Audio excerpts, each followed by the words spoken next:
शाला में प्रवेश कर रहे हैं और यहाँ देखेंगे कि हम सभी ऑर्गेनिक चीज़ मिलेगी पूरा ही।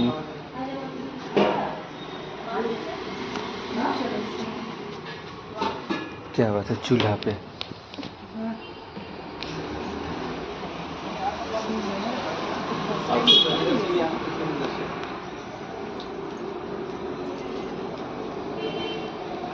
रख सकते थे जी, या अच्छे से अच्छा आधुनिक इलेक्ट्रॉनिक चूल्हा भी हम रख सकते हैं जिससे धुआं ना हो, ये ना हो।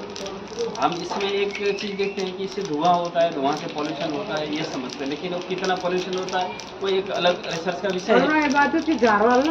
लेकिन यहाँ ये कंडे में, लकड़ी में खाना बना के, भोजन बना करके भोजन करना, उसका जो लाभ है, जो गैस में बनाने के बाद जो नुकसान है, तो यदि उसका सब कुछ अगर यदि हम सही कैलकुलेशन करते हैं तो हम इसमें बहुत अच्छा रहता है, अपने आप को हम स्वस्थ रख पाते हैं।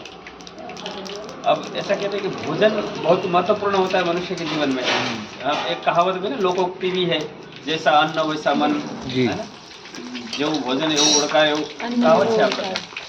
तो ऐसे ही भोजन विद्यार्थी के जीवन में, मनुष्य के जीवन में बहुत महत्वपूर्ण है। पढ़ने के लिए, उसकी जीवनचर्या के लिए भोजन एक बहुत महत्वपूर्ण पार्ट का मतलब एक भूमिका वहन करता है। तो इसलिए भोजन कैसा होना चाहिए, तो उसके विषय में हम पूरी भारतीय पद्धति से यहाँ पर गैस का भी उपयोग नहीं करते हैं, और सारे बर्तन होंगे तो आपको एक भी एल्यूमिनियम का पात्र नहीं मिलेगा, हमारे यहाँ फ्रिज नहीं मिलेगा, और कुकर का भी हम उपयोग नहीं करते जी।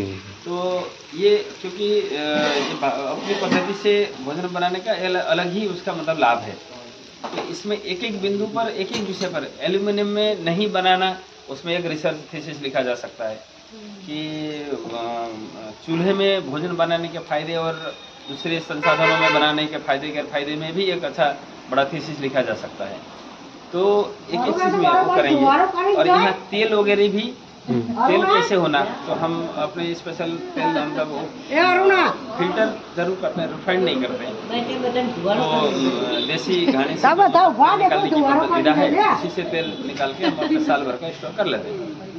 तो यहाँ आप देखेंगे वहाँ नमक से लेकर के सारी चीज़ें आपको ऑर्गेनिक मिलेंगी। नमक का पाउडर, चीनी, शुगर, हर चीज़ ऑर्गेनिक है, मतलब पूरा आपको जैविक पद्धति से। और पानी तो मैंने बताया कि बरसात साथ और करते हैं, वही पानी के लिए में उपयोग करते हैं जी। ये बरसात का फिल्टर है। ये गौशाला यहाँ से पूरे राउंड में तांबे के बर्तन रखी गई है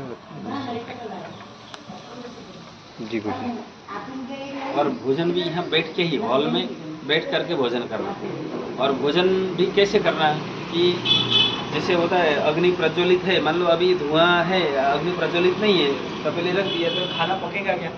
नहीं पकेगा। ऐसे ही हमारे जठराग्नि, हमारे पेट में भी अग्नि प्रज्वलित हो तभी हम भोजन करेंगे तो पचेगा।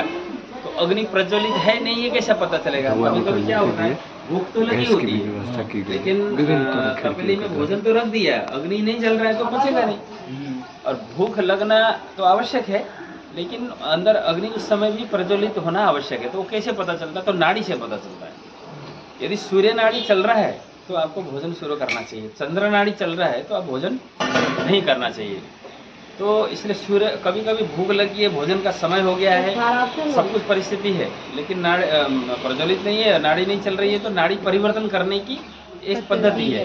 एक ढिचणी बोलते हैं गुजराती में अपने, तो ढिचणी को उसको साइड में रखेंगे विपरीत दिशा में, तो नाड़ी तुरंत चेंज हो जाता है, यानी आपका लाइटर जल गया, गैस जल गया, तो आप भोजन कर सकते हैं। तो इसलिए बैठ करके वो सारी व्यवस्था, मतलब भोजन कैसे करना, उसका हम बच्चों को हॉल में ही, यहाँ डाइनिंग टेबल वगैरह आपको नहीं मिलेंगे।